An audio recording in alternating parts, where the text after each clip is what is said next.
so much, Tom and the band. It's just been, I just love gathering together to worship. It's just been so encouraging this morning. For those of you who don't know me, my name's Jake. I'm on the staff team here. It's great to be here. Welcome, like John has said earlier, if this is your first time joining us this morning, or whether you've been here thousands of times, it's great to have you here. Welcome to all of those joining us online as well. I feel like we might have quite a few this week as people kind of journey back from Cornwall after Dom and Karis's wedding. Congratulations to you guys, whether you're watching now or maybe in a couple of weeks, I don't know. But it's great to have you here with us. Over the last couple of months, we have been spending our time looking at the first half of Mark's Gospel in our series, Behold Your King. And we've been doing this really off the back of Dave's vision message that he brought to us right at the start of term, where he encouraged us that as a church, as we regather, as we continue to regather as a church after the pandemic, we need to go back to the things we're familiar with. We need to refocus on what's familiar. And so we've been spending our time really focusing on the person of Jesus. Now, me and my wife, Naomi, are really big TV fans. We love a good BBC drama. And often at the end of the season, as we come towards the end of the season, there is often a short recap of kind of what we've seen so far to kind of remind us of what's happened. Perhaps they'll show us clips of certain characters that they've introduced to us. Perhaps they'll show us certain events that have happened, that have kind of dictated the season. Perhaps they'll even remind us of certain cliffhangers or big questions that have kind of been overarching the season. And I think if we had a recap, a BBC drama recap for Mark's Gospel, I think we would see that there is one major overarching question that is yet to be unanswered.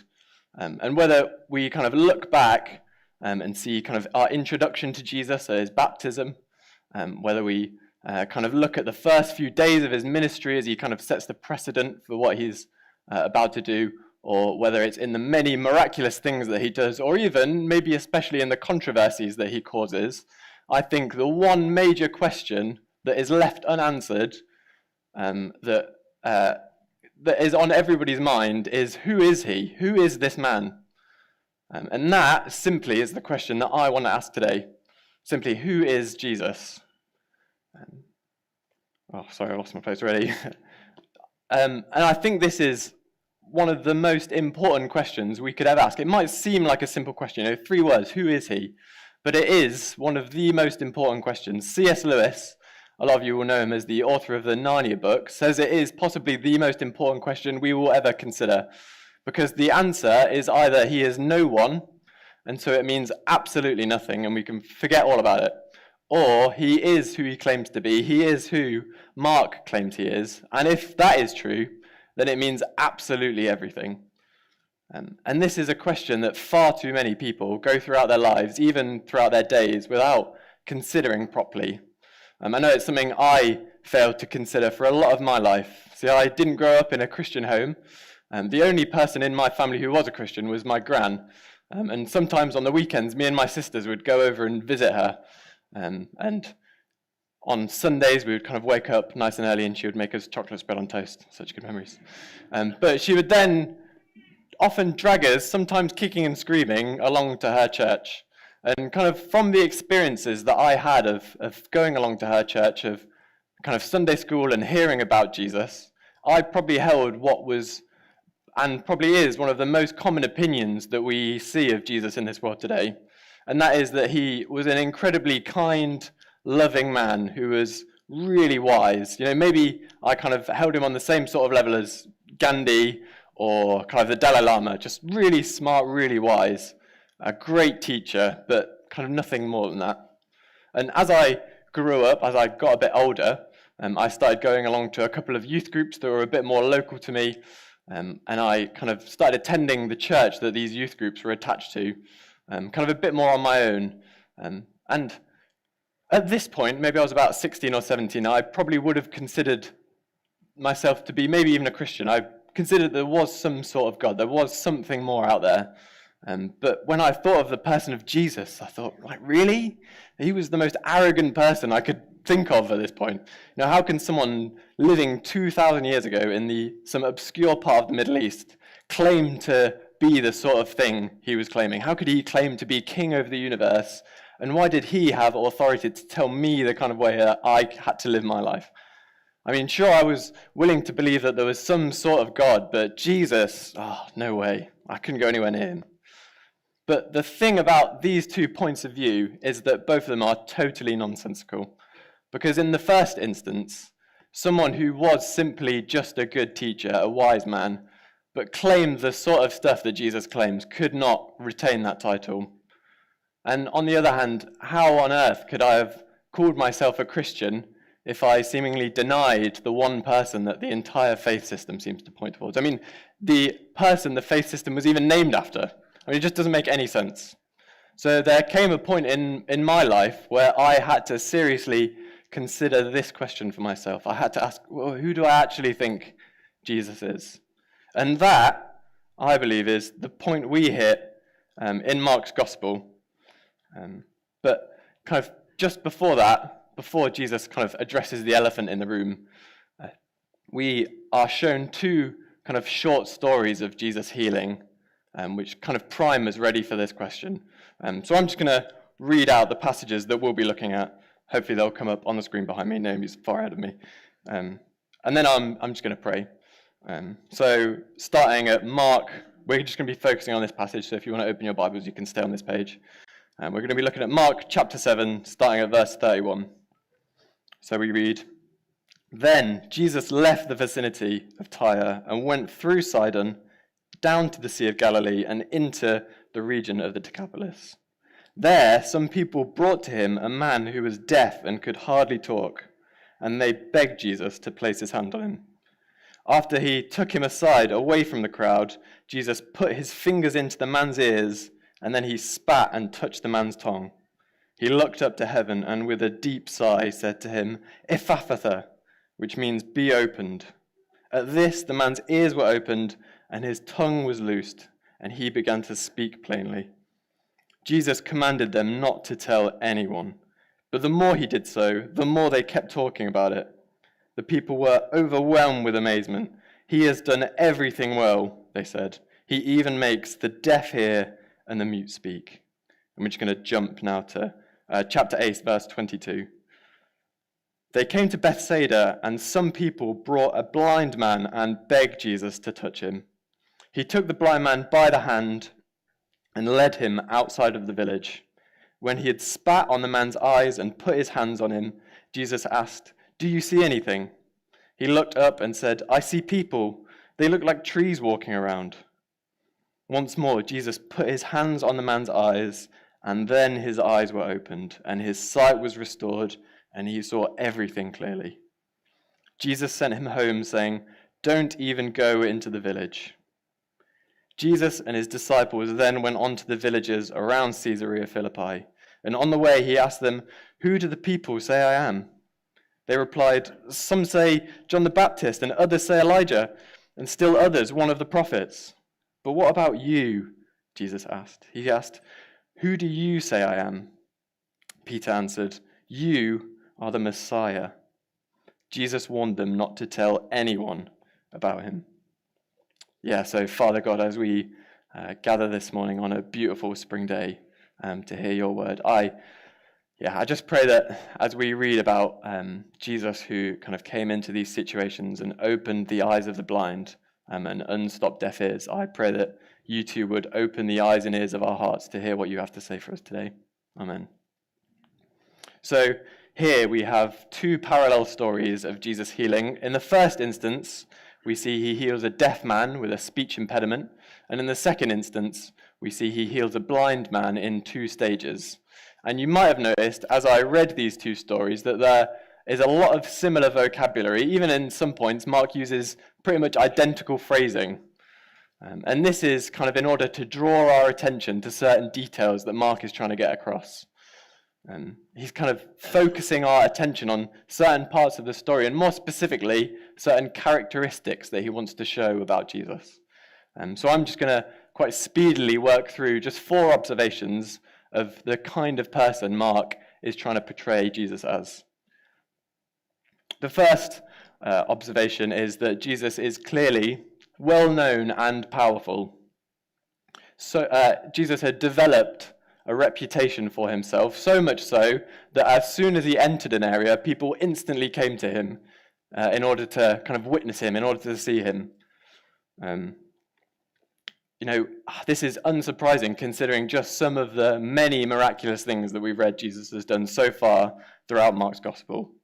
And apparently in Israel, word travels very fast. People had heard the sort of stuff that Jesus could do, and so they came to him with an expectation in that he would be able to do this sort of stuff again.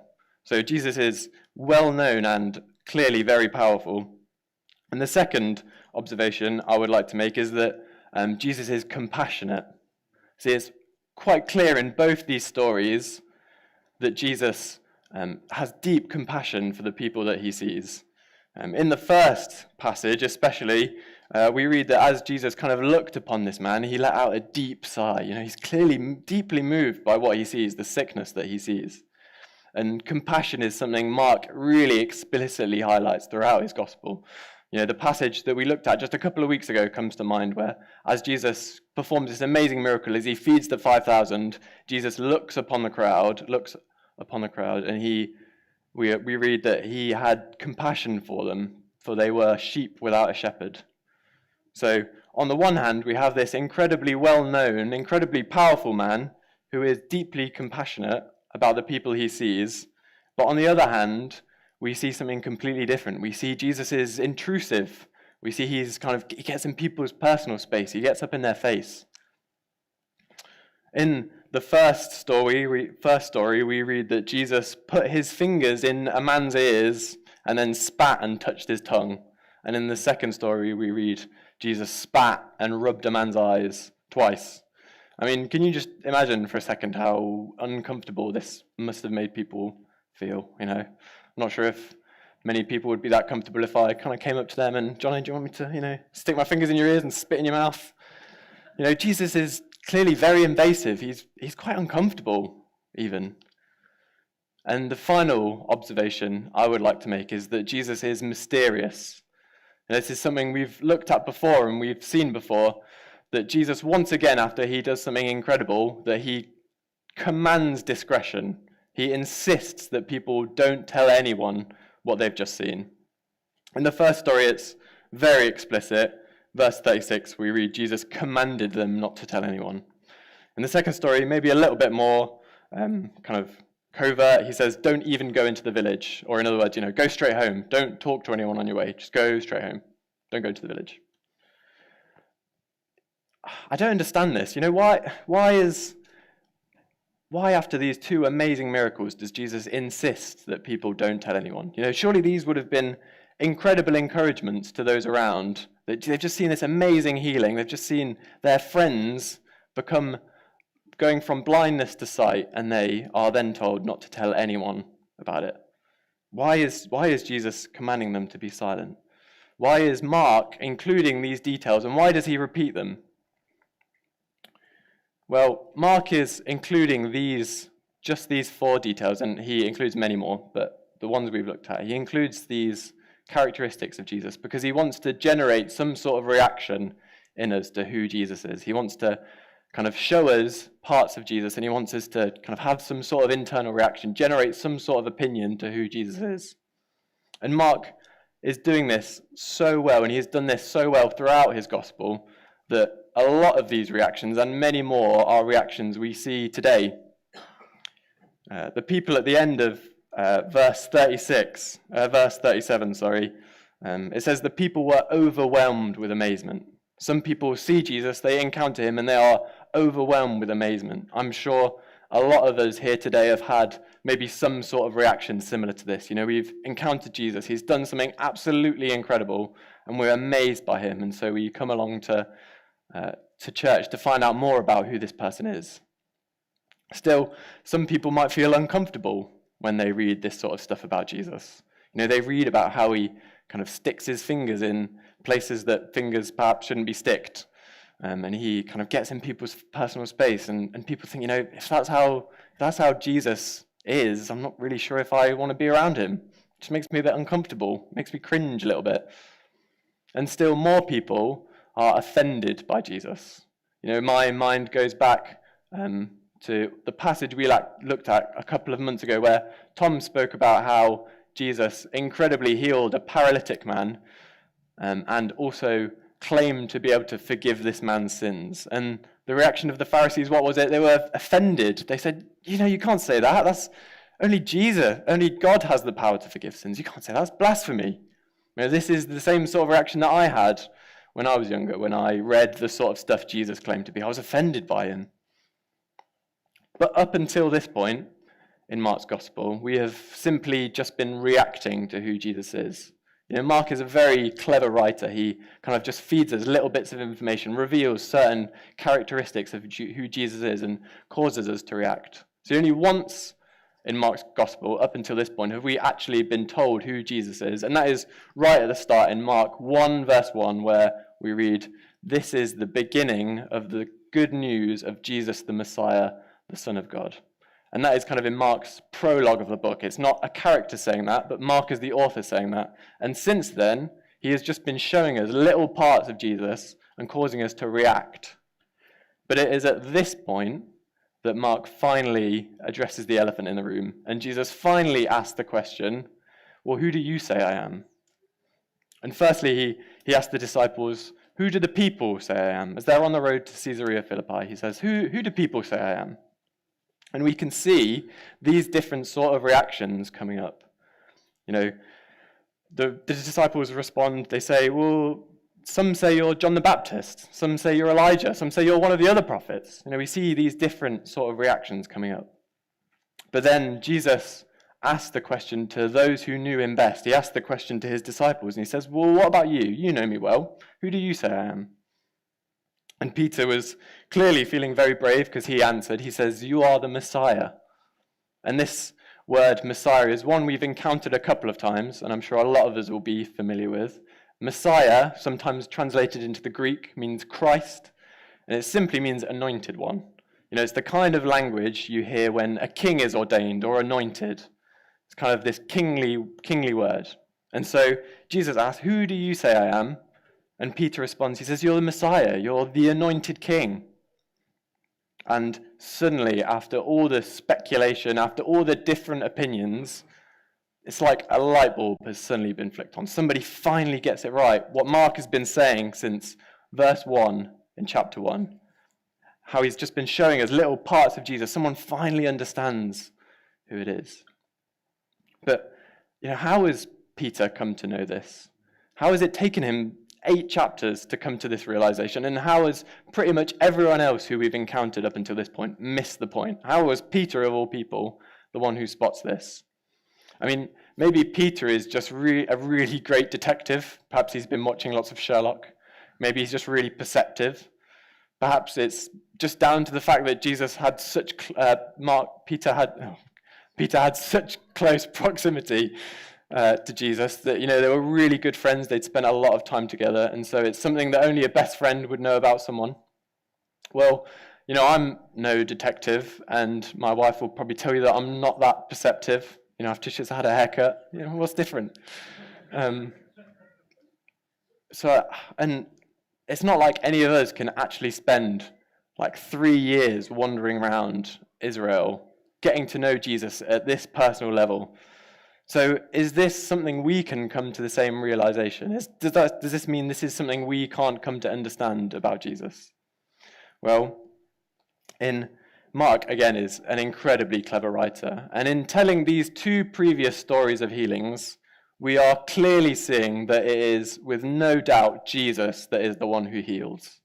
The people at the end of verse 37 get it absolutely right when they say, he has done everything well. He even makes the deaf hear and the mute speak. There's no question here in these stories that it is Jesus that is the one who heals. And in pairing these 2 stories, where we know that it is Jesus that is the one who heals, with a question about Jesus' identity, we can clearly see that it is Jesus that is the one who reveals himself to people. I think this is an incredible encouragement to those of us who are seeking Jesus. Deaf ears don't suddenly become hearing on their own, and blind eyes don't magically become seeing one day. And in the same way, people do not come to see who Jesus really is unless he reveals himself to them. In the exact same way that Jesus, in these stories, encounters these people who are sick, who are suffering, he has deep compassion for them. He longs to see them healed. And not only that, but he has the power to do so. We see that Jesus longs to open the eyes of our hearts to see who he really is. I think this is an incredible encouragement to us, as we heard earlier from Joe, that it's not up to us to kind of grapple or come to terms with who Jesus is. We don't have to scour the scriptures in order to understand who he really is, but we just have to come to him and ask that he would open our eyes to who he is. I think this is an incredible revelation of just the kindness and the compassion and the power of who Jesus is.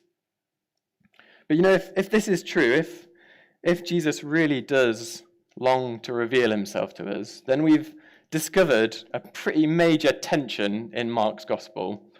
Because if he really does want to reveal himself to us, why on earth does Jesus 3 times insist that nobody say anything about him? Why at both the ends of the stories of healings, and more importantly, why when Peter finally discovers who Jesus really is, does he insist that nobody knows? Well, this is something that many theologians have asked over the past couple of years, over the past couple of decades and centuries even. And there are many different theories and ideas about why. But I wonder if at least part of the reason is because of what Peter's perception of the Messiah really was. See, a couple of years ago, I was a student at Royal Holloway. I studied geology.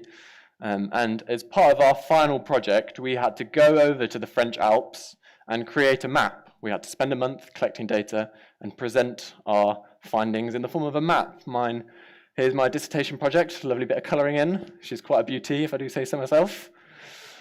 But before we went out there, our professors gave us a warning. Our lecturers gave us just some friendly information. They said that before you go out there, the most difficult part of this entire project will not be to project your own opinions onto the map. Perhaps those of us who were prepared did some pre-reading and we'd stumbled across a theory of a certain physical mechanism that was involved in the formation of the Alps. Or perhaps, if you can believe it, we had a favourite rock or a favourite geological feature that we would just love to include. I have a few personal favourites, and I was just scrambling around trying to find these lovely rocks. But once we have these kind of prerequisitions, these pre-ideas of what we think it's going to be like, it can be so easy to kind of project our interpretation onto it. We look around and we collect every piece of evidence that supports our idea, and we kind of accidentally ignore anything that contradicts us. Sometimes it can be even tempting to twist data to fit our interpretation. And I wonder if at least partly this is what Mark is trying to show here, that Peter is doing. See, as a first century Israelite under the occupation of the Romans, I wonder if Peter drew a connection, maybe he did a bit of pre-reading, he drew a connection to Isaiah 35. I'm just going to read a short passage from Isaiah 35, and I wonder if you can keep your eyes out and spot where the connection that he drew. So we read in Isaiah 35, chapter 4, we read, "Say to those with fearful hearts, be strong, do not fear. Your God will come. He will come with vengeance, with divine retribution. He will come to save you. Then the eyes of the blind will be opened, the ears of the deaf unstopped.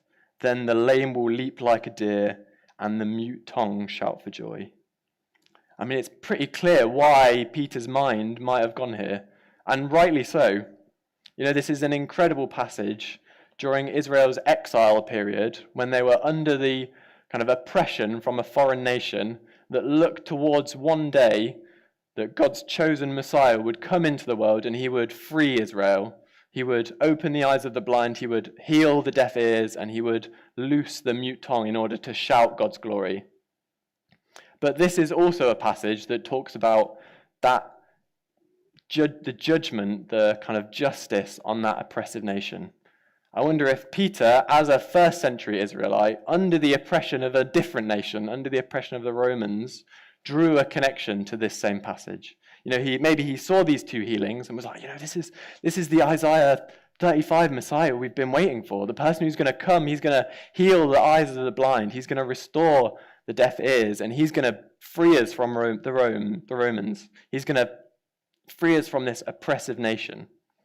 See, Jesus certainly was this Isaiah 35 Messiah who clearly had the power to heal the eyes of the blind and was indeed going to bring God's justice. But he was also the complete opposite, something totally unexpected. We read in Isaiah 53 a little bit more about who this Messiah is going to be. So Isaiah 53 verse 1 we read, "Who has believed our message, and to whom has the arm of the Lord been revealed? He grew up before him like a tender shoot, like a root out of dry ground. He had no beauty or majesty to attract us to him, nothing in his appearance that we should desire him. He was despised and rejected by mankind, a man of suffering and familiar with pain. Like one from whom people hide their face, he was despised, and we held him in low esteem. Surely he took up our pain and bore our suffering. Yet we considered him punished by God, stricken by him and afflicted. But he was pierced for our transgressions. He was crushed for our iniquities, and the punishment that brought us peace was on him. And by his wounds we are healed." See, we read about this incredible Messiah in Isaiah 35, one who is going to come into our world, who's going to restore the world, and he's going to free us from kind of oppression. But we also read that he is going to do this in a totally unexpected way. He's not going to come into this world and snap his fingers, suddenly make everything right, free us from all our oppression. But he is going to be one who comes into our world, who sees our need, our brokenness, who has compassion for us and surrenders to it. He's not going to come and conquer enemies like that, but he is going to surrender himself to them. He's going to put himself in the place of sickness. He's going to put himself in the place of sin, even in death, in order to defeat a much greater enemy, death itself. So it's such an incredible connection that Peter makes here, that Jesus certainly is this Isaiah 35 Messiah. But I wonder if he doesn't quite see the picture straight away. Like our blind friend that we looked at just a couple of passages ago. This man who clearly encounters Jesus in an amazing way, but whose vision isn't quite restored straight away. At first, this man kind of encounters Jesus, and he sees this upright body. He sees maybe some appendages coming off the side, a bit of foliage kind of shuffling around, and he says, "Oh, looks like trees are walking about. What's going on?" I wonder if Peter saw Jesus' power, his authority, the way he heals the blind and the sick, and he saw just the potential of freedom from Roman occupation, and perhaps he saw a tree where actually there stood a man. So I think for a lot of us, it can be so easy to project our own ideas onto Jesus of who we think he is. Perhaps for those of us who have known him a really, really long time and would consider ourselves Christians, perhaps it can be really easy for us to fall into the idea that he's just simply just a good moral teacher, that he just gives us good advice, tells us how to live our life, and so we slip into legalism.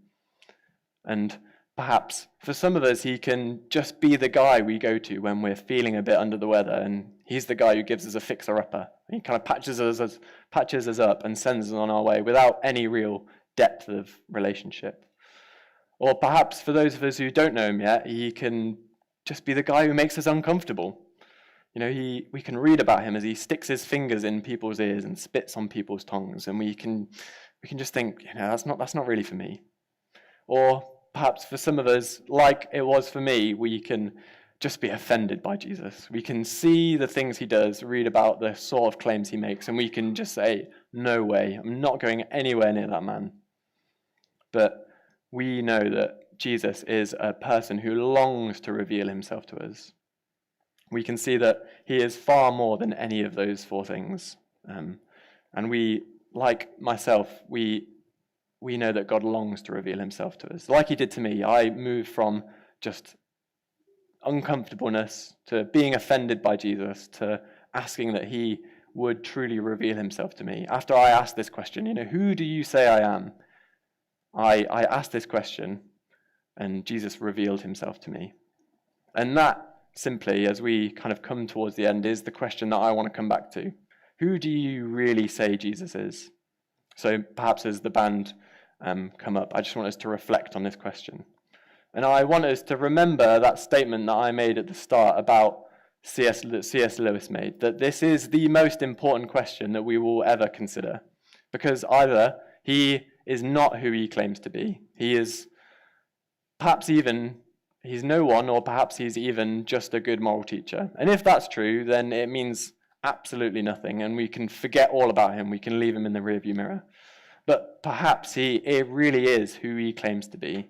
He is the capital K King that we've been looking at and we've been singing about this morning.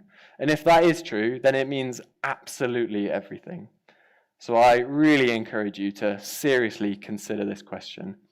Whether you know him, you've known him for a long, long time, this response in worship is a fantastic opportunity to refocus our eyes on who Jesus is, to ask him once again to reveal himself to us as the King, the one who longs to reveal himself to us, who has deep compassion for us, and who by dying for us longs to bring himself into relationship with us. And perhaps for those of us who don't know him yet, this is a great opportunity to follow in Peter's footsteps, to proclaim for the very first time, you are the Messiah. And if that is you, particularly, we would love to chat or pray with you. As we respond in worship, I'm going to be standing at the back. I would love to chat with you or pray with you about it.